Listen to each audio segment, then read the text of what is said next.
Hi, Mrs. P's chickadees. Today I have another story out of my big book of stories, and it's by one of my favorite authors, and that's Dr. Seuss. So he wrote the story, and he also made the drawings. So it's called The Sneetches. It's a good story, one of my favorites. Now the star-bellied Sneetches had bellies with stars. The plain-bellied Sneetches had none upon theirs. Those stars weren't so big. They were really so small. You might think such a thing didn't matter at all. See the star in plain?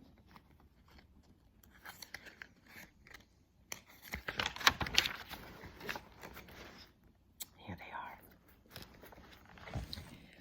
But because they had stars, all the star-bellied Sneetches would brag, "We're the best kind of Sneetch on the beaches." With their snits in the air, they would sniff, they would snort. "We'll have nothing to do with the plain-bellied sort." And whenever they met some, when they were out walking, they'd hike right on past without even talking. When the star-bellied children went out to play ball, could a plain-bellied get in the game? Not at all.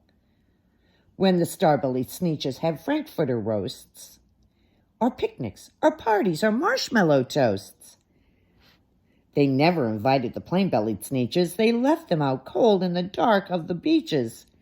They kept them away, never let them come in, and that's how they treated them year after year. Poor plain-bellieds are over here.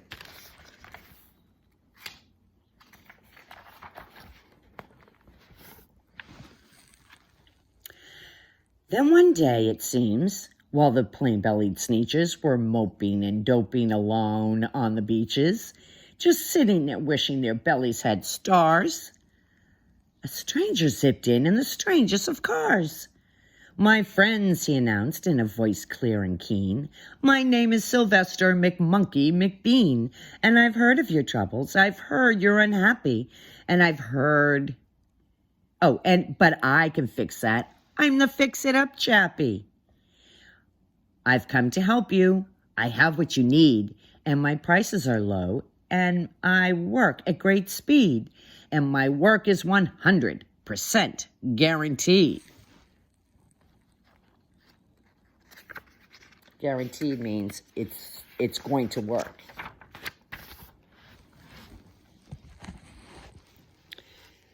Then quickly Sylvester McMonkey McBean put together a very peculiar machine. He said, "You want stars like the star-bellied Sneetches? My friends, you can have them for $3 eaches. Just pay me your money and hop right aboard." So they clambered inside.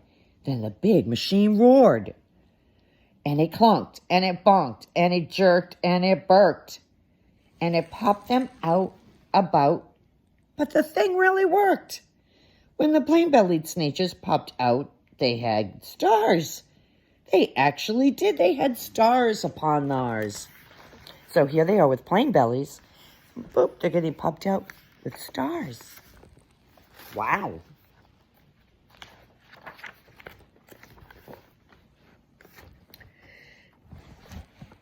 Then they yelled at the ones who had stars from the start. "We're exactly like you. You can't tell us apart. We're all just the same now, you snooty old smarties, and now we can go to your frankfurter parties." "Good grief," groaned the ones who had stars at the first. "We're still the best Sneetches. They're still the worst." "But now, how in the world will we know," they all frowned, "if which kind is what, or the other way round?" Then up came McBean with a very sly wink, and he said, "Things are not quite as bad as you think. So you don't know who's who. That's perfectly true. But come with me, my friends. Do you know what I'll do? I'll make you again the best Sneetches on beaches, and all it will cost is you $10 eaches." "Belly stars are no longer in style," said McBean. "What you need is a trip through my star-off machine. This wondrous contraption will take off your stars so you won't look like Sneetches who have them on theirs. So you won't, and that handy machine working very precisely, removed all the stars from their bellies quite nicely.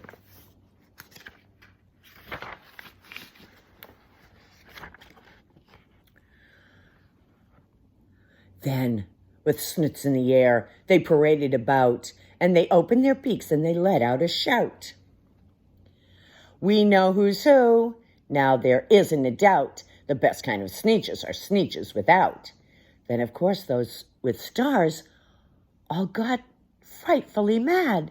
To be wearing stars now was frightfully bad. Then, of course, old Sylvester McMonkey McBean invited them into his star-off machine.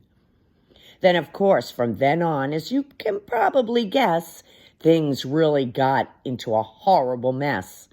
All the rest of that day, on those wild screaming beaches, the fix-up chappie kept fixing up sneetches. Off again, on again, in again, out again, through the machines they raced around and about again, changing their stars every minute or two. They kept paying money, they kept running through, until neither the plane nor the star bellies knew whether this one was that one, or that one was this one, or which one was what one, or what one was who.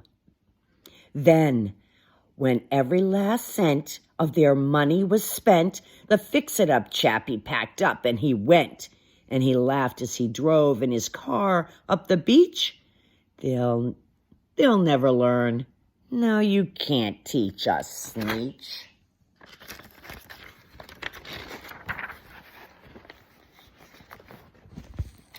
But McBean was quite wrong, I'm happy to say. The Sneetches got really quite smart on that day. The day they decided that Sneetches are Sneetches, and no kind of Sneetch is the best on the beaches. That day all the Sneetches forgot about stars and whether they had one or not upon theirs. They realized on that day that all Sneetches are the best, and all Sneetches can be friends, whether they have stars or they don't. Bye, Mrs. Peace chickadees. I miss you so much. Take advantage of the good weather. Bye.